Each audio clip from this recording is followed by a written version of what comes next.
Hello friends, welcome back to my channel. আশা করি আপনারা ভালোই আছেন। আমার আজকের রেসিপি সরষে ইলিশ।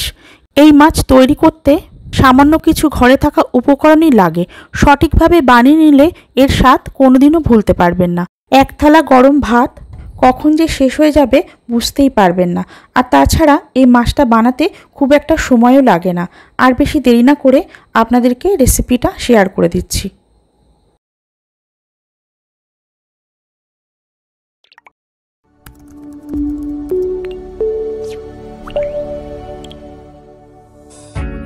সরষে ইলিশ তৈরি করার জন্য প্রথমেই আমি মশলাটা তৈরি করে নেব। তার জন্য একটা মিক্সিং জার নিয়ে নিয়েছি। ওর মধ্যে দিয়ে দিচ্ছি 2 টেবিল চামচ কালো সর্ষে আর 2 টেবিল চামচ সাদা সর্ষে। এবার 4টে কাঁচা লঙ্কা এর মধ্যে দিয়ে দিচ্ছি আর তারই সাথে দিয়ে দিচ্ছি 2টো শুকনো লঙ্কা। তবে আপনারা যদি ঝালটা একটু কম খান সেক্ষেত্রে 2টো কাঁচা আর 2টো শুকনো লঙ্কা দেবেন। এর সাথেই দিয়ে দিচ্ছি অল্প করে নুন। নুনটা কিন্তু অবশ্যই দেবেন। তবে একটা কথা বলে রাখি, এই পেস্টটা করার সময় জলটা কিন্তু একবারে বেশি দিতে যাবেন না। অল্প অল্প করে জল দিয়ে এই পেস্টটা তৈরি করবেন। একবারে যদি বেশি জল দিয়ে দেন তাহলে কিন্তু পেস্টটা মিহি করে বাটা হবে না। সবথেকে বেশি ভালো হয় যদি আপনারা শিলে বেটে নেন। তবে আমি মিক্সিতেই বাটবো, তার জন্য খুব অল্প অল্প করে জল দিয়ে এই পেস্টটাকে আমি বেটে নেব। দেখুন আমি পেস্টটা তৈরি করে নিয়েছি। আমার পেস্টটা কিন্তু একদম পারফেক্ট তৈরি হয়েছে। এরকমই মিহি আর স্মুথ হতে হবে। এবার এই মশলাটা আমি মাছের সাথে মাখিয়ে নেব। তার জন্য নিয়ে নিয়েছি 5 টুকরো ইলিশ মাছ। ইলিশ মাছটা আমি পরিষ্কার করে ধুয়ে নিয়েছি। এবার এর মধ্যে দিয়ে দিচ্ছি 1/2 চা চামচ হলুদ গুঁড়ো আর 1/2 চামচের থেকে একটু বেশি পরিমাণ নুন। নুনটা কিন্তু আপনারা আপনাদের টেস্ট অনুযায়ী দেবেন।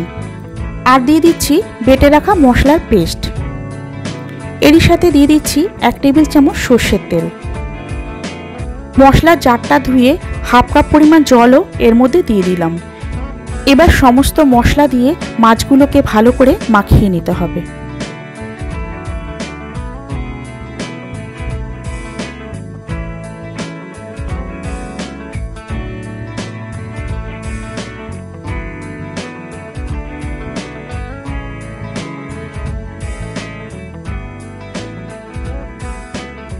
দেখুন মাছগুলো আমি খুব ভালো করে মশলার সাথে মাখিয়ে নিয়েছি।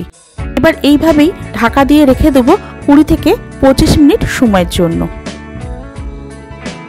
25 মিনিট পর আমি রান্নাটা শুরু করছি। তার জন্য কড়ার মধ্যে দিয়ে দিয়েছি 2 টেবিল চামচ সর্ষের তেল। তেলটা ভালো করে গরম হয়ে যাওয়ার পর ওর মধ্যে দিয়ে দিচ্ছি 1/2 চা চামচ কালো জিরে আর 2টো চেরা কাঁচা লঙ্কা। গ্যাসের ফ্লেমকে হাইতে রেখেই ফোড়নগুলোকে 30 সেকেন্ড সময়ের জন্য একটু নাড়াচাড়া করে নেব। 30 সেকেন্ড নাড়াচাড়া করে নেওয়ার পর গ্যাসের ফ্লেমকে আমি লো করে দেব।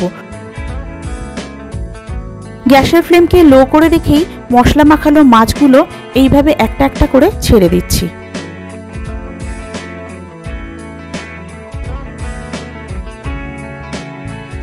এবার মশলাটাও এর মধ্যে দিয়ে দেব। আর মশলার পাত্রটা ধুয়েও 1 কাপ পরিমাণ জল আমি এর মধ্যে দিয়ে দিচ্ছি।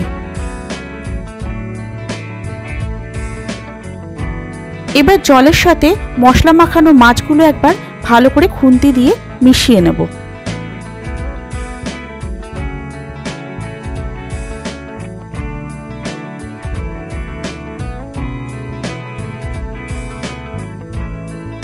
ওপর থেকে দিয়ে দিচ্ছি 5টা গোটা কাঁচা লঙ্কা।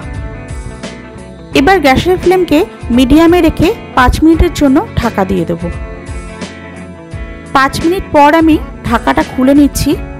এবার খুব আলতো হাতে মাছগুলোকে একটু উল্টে দেব। মাছ কিন্তু খুবই নরম হয়, তাই খুব আলতো হাতে এইভাবে উল্টে দিতে হবে। যেহেতু আমি মাছগুলো ভাজিনি তার জন্য কিন্তু কাঁচা মাছ খুবই নরম থাকে, তাই আলতো হাতেই এইভাবে উল্টে নিতে হবে।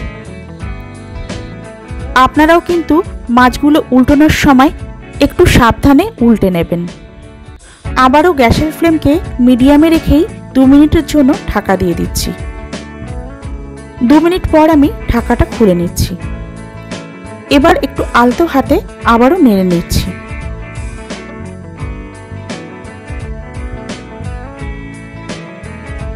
এবার এর ওপর থেকে দিয়ে দিচ্ছি 1 টেবিল চামচ পরিমাণ কাঁচা সর্ষের তেল। এই তেলটা কিন্তু অবশ্যই দেবেন। সর্ষের তেল দিয়ে গ্যাসের ফ্লেম আমি বন্ধ করে দিচ্ছি। বন্ধ করে দিয়ে ঢাকা দিয়ে 10 মিনিট স্ট্যান্ডিং টাইমে রেখে দিচ্ছি। 10 মিনিট পর আমি ঢাকাটা খুলে নিচ্ছি। দেখুন আমার মাছটা কিন্তু সার্ভিংয়ের জন্য একদমই রেডি। আমি যেভাবে সর্ষে ইলিশ তৈরি করলাম একবার অবশ্যই আপনারাও বাড়িতে এইভাবে তৈরি করে দেখবেন, এর স্বাদ কিন্তু দুর্দান্ত হয়। আর আমাকে একটা কমেন্ট করতে ভুলবেন না আপনাদের মাছটা ঠিক কেমন তৈরি হলো। আমার এই রেসিপিটা যদি আপনাদের ভালো লাগে তাহলে লাইক, কমেন্ট আর শেয়ার করতে ভুলবেন না। আর যারা এখনও সাবস্ক্রাইব করেনি তারা সাবস্ক্রাইব করে আমার পাশে থাকবেন আর বেল আইকনটাও ক্লিক করে নেবেন, তাহলে আমার সমস্ত ভিডিওগুলো আপনারা সবার আগেই পেয়ে যাবেন।